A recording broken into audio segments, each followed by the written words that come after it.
दोस्तों, अभी आप सब लोग को पता ही होगा कि देश में कोरोना जोरों शोर से फैल रहा है। और कोरोना का नाम लेते के साथ ही स्टूडेंट लोग के मन में गुदगुदी मचती है। गुदगुदी क्यों बता रहा हूँ? क्योंकि जब से कोरोना का दौर आया है तब से एक नया ट्रेंड शुरू हुआ था, जो 2 साल, कोई कोई राज्यों में 3 साल चला। उसमें क्या था कि सरकार ऑनलाइन एग्जाम ले लेती थी कि कोरोना के खतरे से बचा जा सके। अब ऑनलाइन एग्जाम बस कहने के लिए एग्जाम थी, ऑनलाइन वगैरह मतलब ऑनलाइन था लेकिन एग्जाम नहीं होता था। वो क्या था कि क्वेश्चन पेपर घर में सरकार मतलब यूनिवर्सिटी वो मोबाइल के माध्यम से किसी माध्यम से भेज देती थी, और नहीं तो क्वेश्चन पेपर दे ही देती थी। इसे आपको घर में करके लाना है और जमा कर देना है, चाहे ऑनलाइन फोटो खींच के जमा करो या फिजिकली जाके जमा करो। और इससे फायदा ये होता था कि स्टूडेंट घर में आराम से बैठ के लिखते थे, आराम से अपनी सहूलियत से, अलग बुक से, गाइड से, और उसको जमा कर देते थे। और स्टूडेंट लोग इससे उत्साहित इसलिए रहते थे कि ऐसे लिखकर जो मतलब जिसको सो कॉल्ड ऑनलाइन एग्जाम है उसको लिखकर जो जमा करते थे, और उसका जो रिजल्ट बनती है ना, उस रिजल्ट के पास की वैल्यू, उस डिग्री की वैल्यू वही रहती है जो एक नॉर्मल समय में जो ऑफलाइन एग्जाम सेंटर में बैठ के देने पर, गहन चेकिंग के बीच में बैठ के देने पर जो रिजल्ट की वैल्यू रहती है ना, उसी के समकक्ष मतलब बराबर का इसका वैल्यू रहता है। तो स्टूडेंट को बैठे बैठाए मिल जाता है पास होने का, क्योंकि ऑनलाइन एग्जाम में शायद ही कोई कभी फेल होता है। तो एक गुदगुदी मचना स्वाभाविक है। हम स्टूडेंट रहते तो हम भी वही सोचते। लेकिन अब अब अब बात यह है कि ऑनलाइन एग्जाम इस कोरोना में होगा या नहीं होगा, ये चर्चे का मेन विषय है।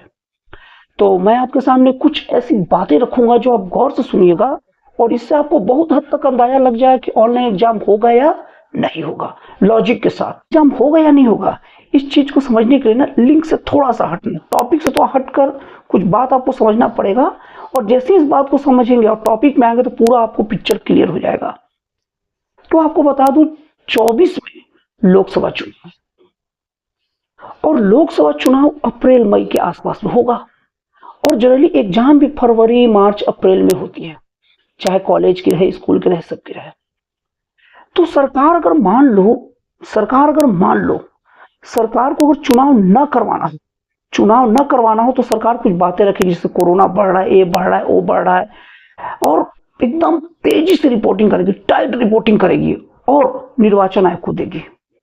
और निर्वाचन आयोग अगर फैसला सरकार के पक्ष में ले लिया तो ठीक है, नहीं हुआ तो कोर्ट जाएगी, कोर्ट में रख के बात रखेगी, करवाएगी।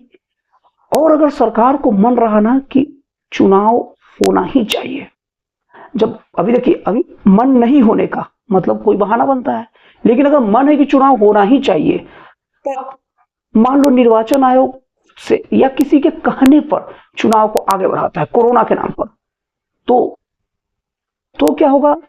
सरकार के पास ही बोलेगी रिपोर्ट दो, कोरोना बढ़ रहा है कि घट रहा है। अब सरकार क्या करेगी? टेस्टिंग में, रिपोर्टिंग में थोड़ा स्लो, सुस्ती बरत देगी, तो जाहिर सी बात है रिपोर्टिंग नहीं हो पाएगी। और जब डाटा जाएगा निर्वाचन आयोग के पास से सुप्रीम कोर्ट के पास, तो डाटा में पूरा वीक रहेगा, कह देगी सीधे कोर्ट या निर्वाचन आयोग की नहीं नहीं, ये कोई पर्याप्त कारण नहीं है चुनाव को टालने का। अब सोचिए, सरकार अगर चुनाव करवाना चाहेगी और तो कोरोना का रिपोर्टिंग कम देना पड़ेगा। अब सिर्फ सोचिए कि बीजेपी के पक्ष में भी पूरा माहौल है। आज अगर चुनाव हो जाए तो बीजेपी बहुत ज्यादा बहुमत से जीतेगी, अप्रत्याशित बहुमत से। आज ही नहीं, अप्रैल मई तक में भी चुनाव होता है ना, जैसे राम मंदिर का मुद्दा, बहुत सारे मुद्दे हैं, 370 का मुद्दा, बहुत सारे अभी के मुद्दे हैं जो बीजेपी के पक्ष में पूरी तरह से चल रहे हैं। तो बीजेपी ये बिल्कुल नहीं चाहेगी कि चुनाव टले, और इसके लिए बीजेपी ऐसा माहौल ही बना कर रखेगी कि कोरोना का कोई लेवल हाई नहीं है, खतरनाक नहीं है। और आप रिपोर्ट में और न्यूज चैनल में सुनते भी होंगे, कोरोना बढ़ रहा है लेकिन कंट्रोल में, खतरनाक नहीं है। ये सब लोग अभी बोलेंगे। क्यों? क्योंकि बीजेपी जो सत्तारूढ़ पार्टी है वो चाहेगी कि इस बार चुनाव हर हाल में हो। अब देखिए, अब अगर बीजेपी ऑनलाइन एग्जाम ऐसे में करा लेगी तो वहां पुष्ट कारण देना पड़ेगा कि कोरोना बढ़ रहा है, यही कारण रहेगा ना।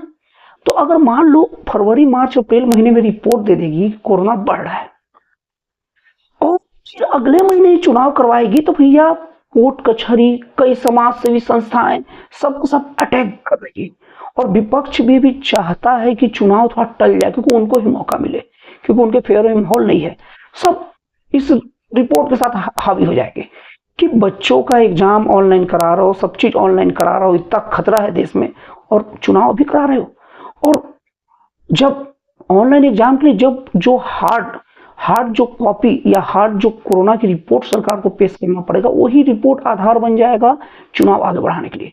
और सरकार मतलब सत्ता दल पार्टी जिसके हाथ में सब रिपोर्टिंग रहता है, ऐसी गलती नहीं करेगी। मतलब कि सरकार अभी ऑनलाइन एग्जाम करवाएगा ही नहीं, क्योंकि ऑनलाइन एग्जाम करवाने का मतलब उन्हें ये प्रूफ देना पड़ेगा कि स्थिति कितना है। और ये आंकड़ा चुनाव के लिए उसके लिए रिस्की हो जाएगा, चुनाव टलने का खतरा बढ़ जाएगा उनके लिए। और जो सत्तारूढ़ पार्टी बीजेपी सरकार, मोदी सरकार नहीं चाहेगी। इसलिए दोस्तों किसी भी हालत में ऑनलाइन एग्जाम नहीं होने वाला है। आप लोग इस बात को जितना जल्दी समझना समझ लीजिए। और जो स्टूडेंट ऑनलाइन के भरोसे बैठे हैं कोरोना को देखकर, वो प्लीज अपने इरादे को चेंज कर दीजिए, अपने जो डायरेक्शन उसे चेंज करिए और चुपचाप पढ़ाई में लग जाइए घनघोर तरीके से। इसी से आपका भला होगा। ऑनलाइन एग्जाम के भरोसे बैठे रहेंगे तो आपका साल बर्बाद हो सकता है। तो दोस्तों मुझे उम्मीद है कि ये स्टूडेंट लोग के पक्ष में, स्टूडेंट लोग को जागरूक करने के पक्ष में, उन्हें कुछ आइडिया देने के पक्ष में बनाया गया वीडियो आप लोग को अच्छा लगा होगा। तो दोस्तों फिर मिलते हैं अगले वीडियो के नए एक जन कल्याणकारी और एक राष्ट्रवाद से प्रेरित नए विचारों के साथ।